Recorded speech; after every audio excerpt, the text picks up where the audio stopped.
مرحبا بكم أعزائي الكرام أينما كنتم، وأهلا بكم من جديد في آخر تطورات طقس المغرب. إذا كالعادة قبل أن نبدأ هذا الفيديو نرجو من المتابعين الأوفياء دعمنا بلايك لكي يصل هذا الفيديو لأقصى حد ممكن وتعم الفائدة على الجميع، وشكرا. قبل أن نمر لآخر المستجدات بالحالة الجوية بالمملكة بمشيئة الله ليوم غد الاثنين والأيام المقبلة، سنحلل في الأول صورة الساتي التي أخذت قبل قليل. من خلال تحليلنا لصورة الساتي تبين لنا مرور سحب من الأجواء العليا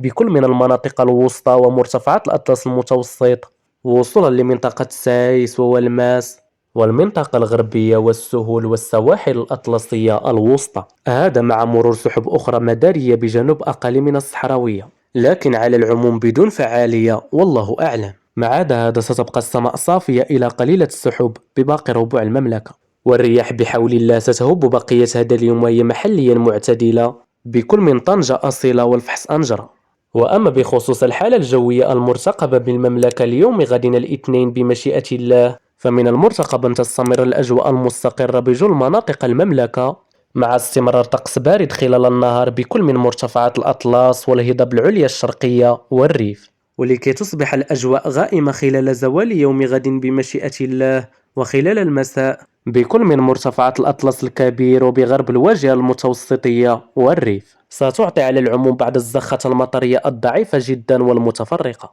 مع هذا ستبقى السماء صافية إلى قليلة السحب بباقي ربوع المملكة، هذا مع طقس بارد وصقيع مع تكون جريحة محلية خلال صباح يوم غد بدرجات حرارة دنيا تتراوح ما بين ناقص 8 وناقص 6 درجات تحت الصفر بكل من مرتفعات وقمم الأطلس المتوسط والكبير، وما بين ناقص 2 و3 درجات بكل من السفح الجنوبية الشرقية والهضاب العليا الشرقية والريف والمنطقة الشرقية ومنطقة سايس والماس وهضاب الفوسفات، وما بين 4 و6 درجات بباقي المناطق الداخلية والشمالية للمملكة ومنطقة سوس. وأما عن آخر المستجدات الحالة الجوية بالمملكة ل10 أيام القادمة كما جاء في آخر تحديث لهذا اليوم والله أعلم، فلا زالت التحديثات ثابتة لحد الآن رغم اختلاف الكمية والمناطق المعنية بأمطار الخير، حيث حسب هذا التحديث ستهم الأمطار بمشيئة الله